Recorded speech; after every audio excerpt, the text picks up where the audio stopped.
not only go inside the box. Alright, yeah, so all you have to do is knock that center knockout out. This right here wedges inside that knockout. And when you put this 1/4-20 on that, when you install this 1/4-20, it actually clamps down on this piece. And that way it doesn't have the ability to slide back and forth. So does everybody understand that? Have y'all been taught that? Do y'all know that? And do y'all understand what I'm saying here? I don't even know what you got in your hand. Because you don't do this for them. Alright, so just be aware of that if you're going to use these, that knockout needs to be knocked out, and this piece right here wedges up under it, into that knockout. Now, I got one last thing to show you on this. And I had, if I could have got the computer working, I had pictures of it. And I don't think Kelly did it, but it was on Kelly's job, and I think it was already done that way, if I'm not mistaken. You see this bend right here? You know what that's for? You know why that bend exists? To give it some room. Yeah, man.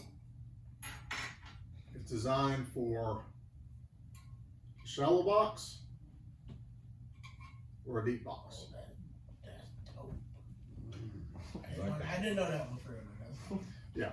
So if you want to use a deep box, you put this down, you put a deep box on it, and it fits. Or for a shallow box, you just flip it upside down. I would never use a shallow box. But what I saw is that this right here had just been, on Callie's job, had just been bent down to fit the shallow box. All you gotta do is flip it. Yeah, all you gotta do is flip it. So just be aware of that as well.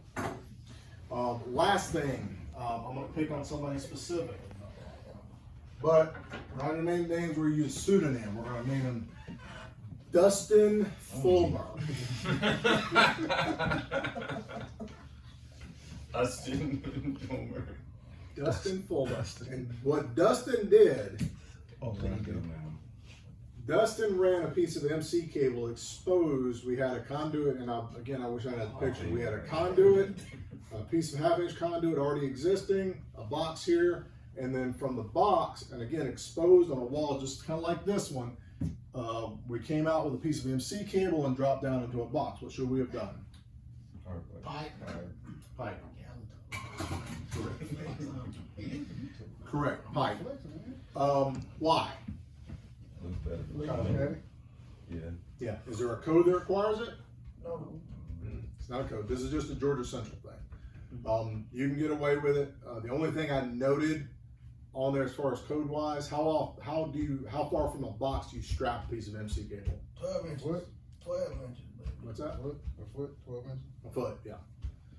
So that was the only thing I noted, and it really was not much further than that. I really didn't have a huge issue with it. And then how often after that? 3 feet. 4 feet? 4 feet. You're thinking of roll mix every 4.5 feet, 6? 6 feet. Oh, damn, okay. That's by code. But again, if you're gonna run that pipe, run that MC cable like that in a circumstance where you had to for some reason, then you're gonna do it probably more than that because you want to keep it straight and keep it very neat. And for what it's worth, he did a good job installing it. It looked fine. But in a circumstance like that, I want to run in pipe. Just for our standards, I want it running pipe when it's exposed like that. All the Jonathan and Jesse are working on a project with Justin is going to be taking over here shortly.